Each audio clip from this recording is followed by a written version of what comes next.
We've just spent a month in Kuala Lumpur, Malaysia. Whether you're slow travelling or retiring, we will offer information and costs to help you make your own plans.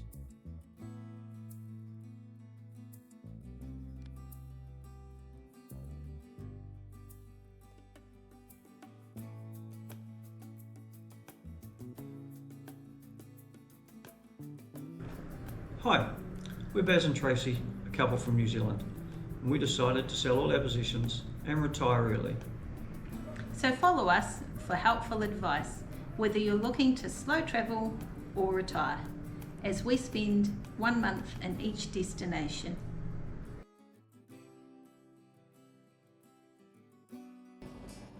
We stayed at Majestic Residence near the city centre.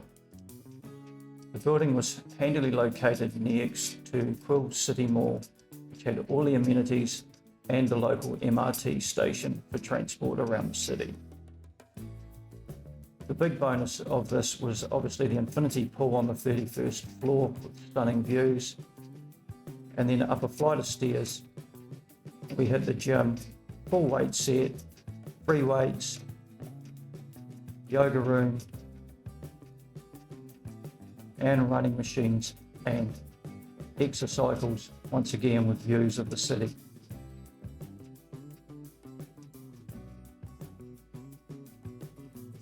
You also have the benefit of a rooftop garden with sitting areas, a nice bar area if you're so inclined, and once again wonderful views of Petronas and the rest of the city centre.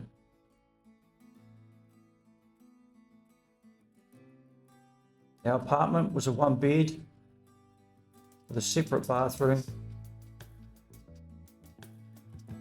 very spacious, with a separate dining area, lounge room with large windows letting in natural light, and the bonus of a projected TV on the wall.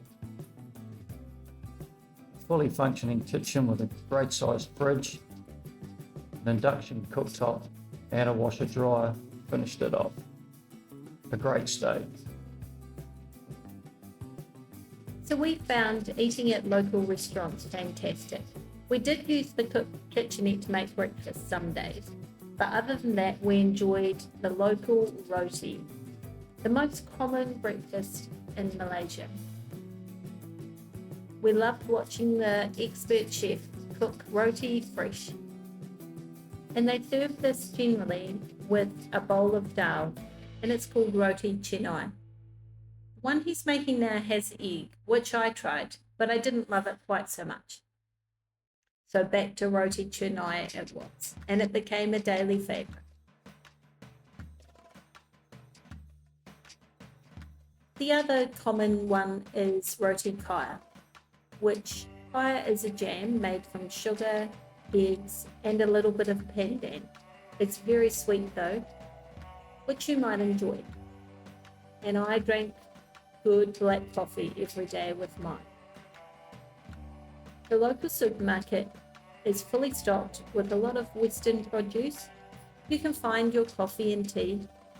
We bought basics like this, and eggs, everything we needed to make our breakfast some mornings. They are incredibly well stocked, so if you like to cook, you'll find everything you need, right down to mass loads of chilies. We did buy fresh fruit.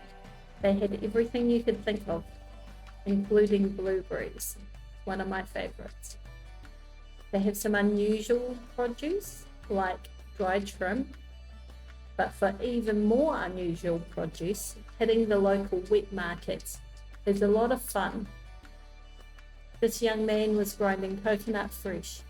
You can find produce you would never find back in your home country. Their knife skills are incredible.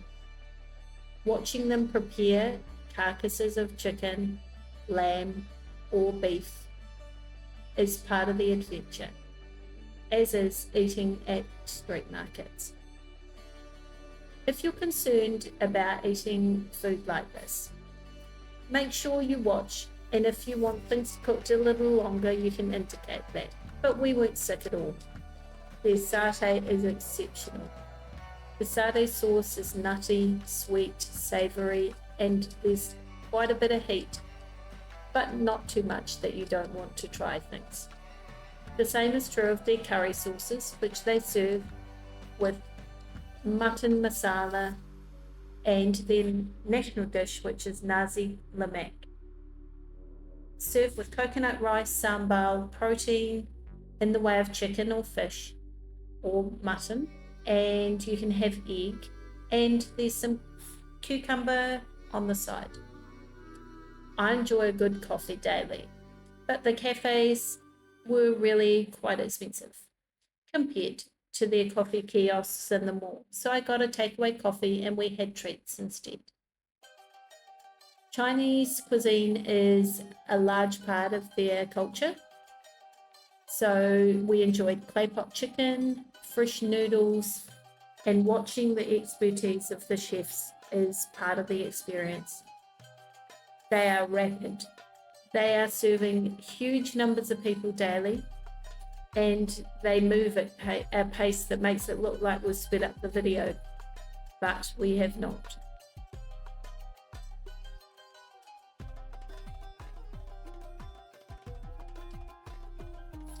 On arrival, you do need to be connected, so we've just purchased a SIM at the airport, downloaded the app to be able to top up monthly.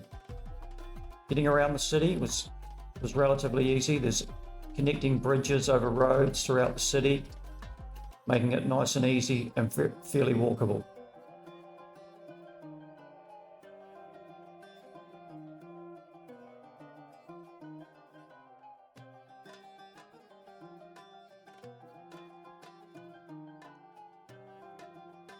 We also use the metro occasionally, which is fairly simple to use and really did connect you around the city through the different stations and gave you a different aspect of the city as you were sitting and watching.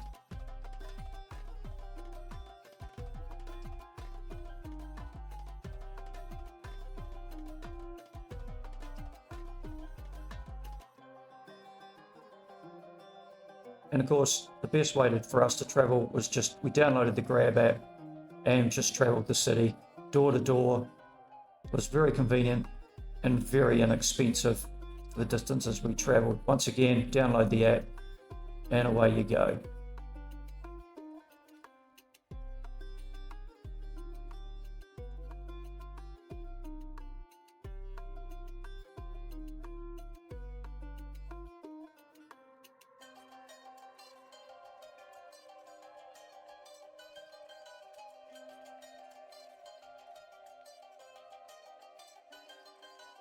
And once again, walking is the best way to explore a city, to get into the neighbourhoods and experience the real Kuala Lumpur.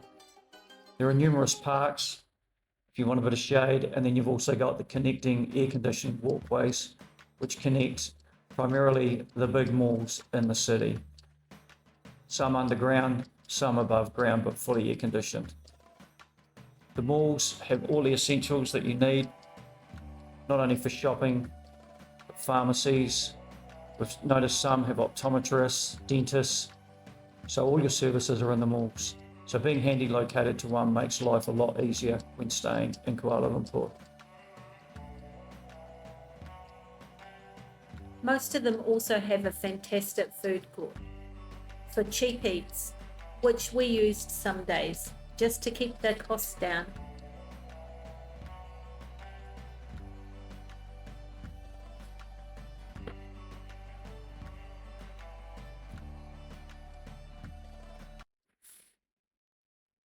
But it's the people that make the city. We met incredible locals, especially at the markets. So after an enjoyable month exploring KL in a relaxed way, here is our wrap up of costs. Accommodation in the inner city was $1,100 US. Now bear in mind, this is a little bit more than what we wanted to pay, but we booked rather late due to waiting for the sale of our house. And because it's right on Christmas, the costs are dearer. So transport, we used the metro occasionally. It was about $1 one way for two people. but primarily we use Grab rides, and they average $6 per trip. Our food, which included groceries, a weekly shop, we averaged $25 a day, and we ate primarily at street food and small local run restaurants. Sightseeing, most of our sightseeing was free, as we just tend to like to wander and explore a city and enjoy the parks and that, but we did go to the KL Bird Park, which was $20 per person, but it did fill in 3 to 4 hours. And well worth it. It's really beautiful. So also with obviously phone connections, we brought a SIM at the airport, which was $11 for 1 month with unlimited data, and then every concurrent month it worked out at $7.50 a month, so good value. Now obviously discretionary spending is up to those travelling, especially if you have a wife who likes to shop, and travel insurance, which obviously varies due to the health of each person travelling. So we haven't included that cost in our monthly cost.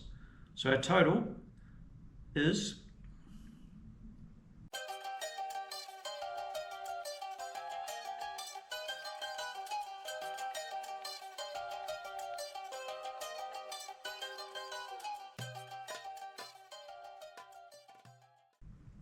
So as to our overall impression, if we were big city people, we could certainly see ourselves living here long term.